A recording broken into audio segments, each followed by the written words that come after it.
നമുക്കിന്ന് കുട്ടിപ്പുര എന്ന പാഠഭാഗം ഒന്ന് വായിക്കാം. 6 വയസ്സുള്ള സാവിത്രിക്കുട്ടി അച്ഛൻ്റെ കൈ പിടിച്ചു വലിച്ച് ഉമ്മറത്തേക്ക് കൊണ്ടുവന്നു. പറയൂ അച്ഛാ, പറയൂ. അച്ഛൻ ഉമ്മറത്തെ ചാരുകസേരയിലിരുന്നു. സാവിത്രിക്കുട്ടി അക്ഷമയോടെ കാത്തുനിന്നു. വേലു, അച്ഛൻ ആരംഭിച്ചു. ഇതാ, ഈ കുട്ടിക്ക് ഒരു വാശി, ഒരു കുട്ടിപ്പുര പണിയണമത്രേ. കുട്ടിപ്പുര മാത്രം പോരാ, അതിലാളുകളും വേണം, അവൾ കൂട്ടിച്ചേർത്തു. ആണുങ്ങളോ പെണ്ണുങ്ങളോ? വേലുവിന് സംശയമുണ്ടായി. പെണ്ണുങ്ങൾ, ഒക്കെ പെണ്ണുങ്ങൾ. 3 പെൺകുട്ടികൾ വേണം, പിന്നെ അച്ഛനും അമ്മയും. ശരി, വേലു സമ്മതിച്ചു. എന്നേക്ക് പണി തീരും? സാവിത്രിക്കുട്ടിക്ക് അപ്പോഴേക്കും ധൃതിയായി. ഒരാഴ്ച, ഏറിയാൽ 10 ദിവസം. വേലു മാനത്തേക്ക് നോക്കിക്കൊണ്ട് പറഞ്ഞു, പെരുമഴയാണ് വരുന്നത്. ഈ മഴക്കാലത്ത് മറ്റു പണികളൊന്നും ഉണ്ടാവില്ല. ഈ കുട്ടിപ്പുരയുടെ പണി കിട്ടിയത് നന്നായി. സാവിത്രിക്കുട്ടി അന്ന് രാത്രി ഉറങ്ങിയില്ല. വരാന്തയും 2 കിടപ്പറകളും ഊണുമുറിയും അടുക്കളയും കലവറയും കുളിമുറിയുമുള്ള സുന്ദരമായ ഒരു കുട്ടിപ്പുര കണ്ണുമിഴിച്ചു കിടന്നുകൊണ്ട് തന്നെ അവൾ സ്വപ്നം കണ്ടു. അവൾ തോർത്തുമുണ്ടെടുത്ത് സാരിയായി ധരിച്ചു. ആ കുട്ടിപ്പുരയിലെന്ന സങ്കല്പത്തിൽ സ്വന്തം കിടപ്പറയിൽ തെക്കും വടക്കും കിഴക്കും പടിഞ്ഞാറും നടന്നു. പിറ്റേന്ന് രാവിലെ സാവിത്രിക്കുട്ടി വേലുവിനെ കാത്തിരുന്നു.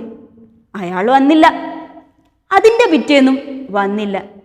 സാവിത്രിക്കുട്ടി അച്ഛനോട് പരാതി പറഞ്ഞു. വേലുവിനുണ്ടോ വീടും കുടിയും? എവിടെ ചെന്നിട്ടാണ് അയാളെ തെരഞ്ഞു പിടിക്കുക? സാവിത്രിക്കുട്ടി അപേക്ഷിച്ചപ്പോൾ വേലക്കാരൻ നാണു കൈമലർത്തി. വീണ്ടും ഒരു 10 ദിവസം കൂടി കഴിഞ്ഞിട്ടേ വേലു വന്നുള്ളൂ. വന്നത് വലിയൊരു ഉന്തുവണ്ടിയും കൊണ്ടായിരുന്നു. ഉന്തുവണ്ടിയിൽ നിന്ന് കുറേ തട്ടുമുട്ട് സാധനങ്ങൾ ഇറക്കി. അയാളത് കൂട്ടിച്ചേർത്തു. ഒരു കുട്ടിപ്പുര. സാവിത്രിക്കുട്ടി അന്തം വിട്ടു നിന്നു. ഇത് വായിച്ചപ്പോൾ ചില പദങ്ങൾ കൂട്ടുകാർക്ക് സംശയമായി അല്ലേ? അത് പുതിയ പദങ്ങളല്ലേ? അവ നമുക്കൊന്ന് പരിചയപ്പെടാം. ഉമ്മറത്തേക്ക്, അക്ഷമയോടെ, ധൃതിയായി,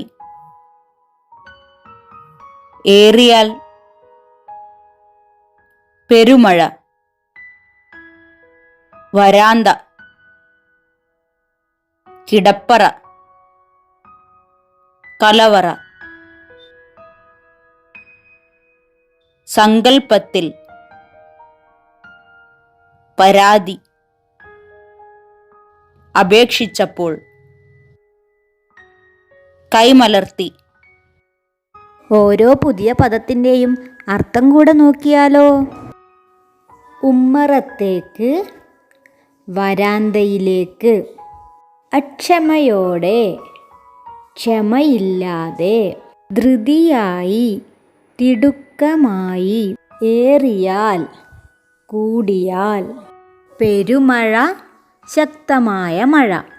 വരാന്ത, ഉമ്മറം അല്ലെങ്കിൽ ഇറയം.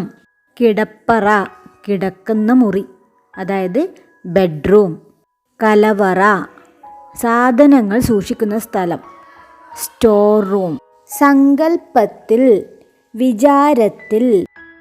പരാതി, പരിഭവം. കൈമലർത്തി, അറിയില്ലാന്ന് ഭാവിക്കുക അല്ലെങ്കിൽ ഇല്ല എന്ന് നടിക്കുക. അപേക്ഷിച്ചപ്പോൾ, വിനീതമായി പറയുക. ഈ പാഠത്തിലെ ഇത്രയും പുതിയ പദങ്ങളെ നിങ്ങൾ പരിചയപ്പെട്ടു കഴിഞ്ഞു. അവയുടെ അർത്ഥവും മനസ്സിലാക്കി. ഇനി ഈ പദങ്ങൾ ഉപയോഗിച്ചുകൊണ്ട് നമുക്ക് പുതിയ വാക്യങ്ങൾ നിർമ്മിക്കാം. ഉമ്മറത്തേക്ക്. അമ്മയുടെ വിളി കേട്ട് ഞാൻ ഉമ്മറത്തേക്ക് ചെന്നു. അക്ഷമയോടെ. അച്ഛൻ വരുന്നതും കാത്ത് ഞാൻ അക്ഷമയോടെ ഇരുന്നു. ധൃതിയായി.